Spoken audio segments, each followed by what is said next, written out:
Okay.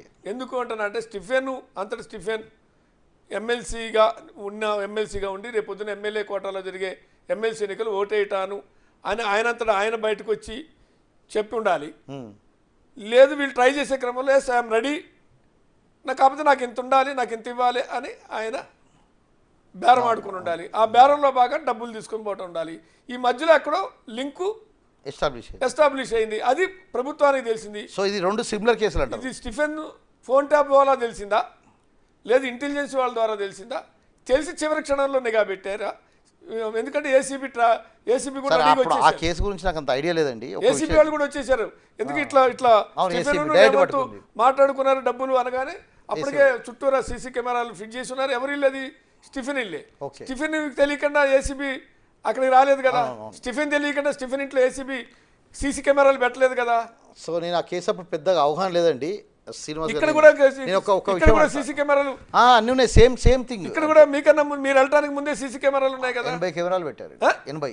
ఎన్ని కెమెరాలు? 80. ఎందుకంటే మేము ఎక్కడ కూర్చుంటో తెలియదు కదా, మేము లాన్లో కూర్చుంటామా, ఇంట్లో కూర్చుంటామా, బయట కూర్చుంటో తెలియదు కాబట్టి మొత్తం అన్ని కెమెరాలు పెట్టారు. మీకు ఫామ్ హౌస్కి పోతున్నప్పుడు ఎక్కడ అనుమానం రాలేదా? లేదండి, ఎక్కడ అనుమానం రాలేదు. చుట్టూరా పరిసరాల్లో ఎవరో తచ్చాడుతున్నారు అంటే నేను వచ్చి కారు ఆపినప్పుడు ఒక తోట మాలి పనిచేస్తున్నాడు. ఆ తోట మాలి పోలీసే.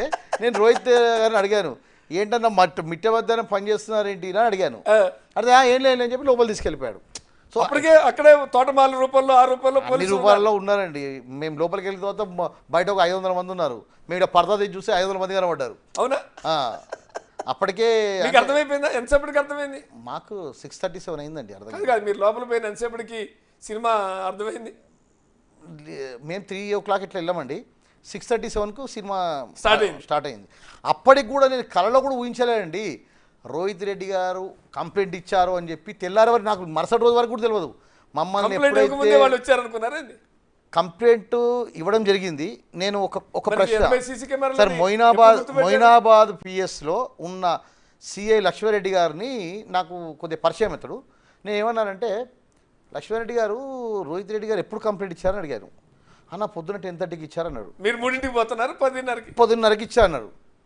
ఒకసారి సీసీ కెమెరాలో చూపిస్తావా రోహిత్ రెడ్డి గారు వచ్చి కంప్లైంట్ ఇచ్చినట్టుగా అన్న అని.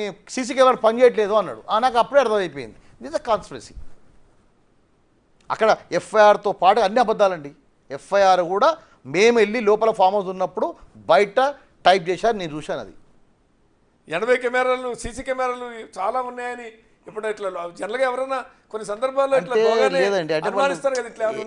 ఏసీ డక్టిలో అన్నిట్లో పెట్టారంట సార్. ఇప్పుడు అనుమానం ఉంటే అన్నీ చూస్తామండి. ఎంత నమ్మకం అంటే రోహిత్ రెడ్డి గారు అంటే నాకు ఒక బ్రదర్ లాగా. అతను మీరు ఎట్లా అనుమానం పెడతారండి నేను? మరి ఆ బ్రదర్ ఎందుకు అంటే బ్రదర్ ట్రాప్లోకి వెళ్ళిపోయాడా?